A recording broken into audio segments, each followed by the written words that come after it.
semua isi kandungan dia tu dan juga lafaz dia tu sama 100%.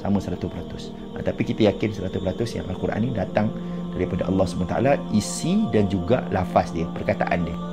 Sebab tu kalau kita tengok Al-Quran ni di mana-mana pun sama. Dia tak ada macam kita kata cetakan Mesir ataupun cetakan Syria, cetakan Jordan ada lain sikit ke, tertinggal alif ke, tak ada. Dia mesti sama, kita panggil dalam bahasa mudah kita sama sebiji lah. Sama betul. Kalau orang yang belajar dalam sikit, dia kata ada beza bacaan sikit-sikit lah. Dia bagi qiraat, adalah beza qiraat sikit.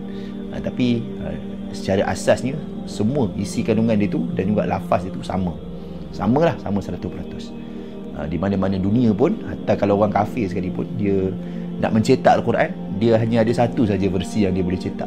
Tak ada versi-versi lain. Mungkin adalah ajaran-ajaran sesat yang kata ada Quran dia ke apa, tapi memang tak pernah diterimalah secara umum oleh umat Islam ada Al-Quran selain daripada Al-Quran yang ada sedia ada sekarang.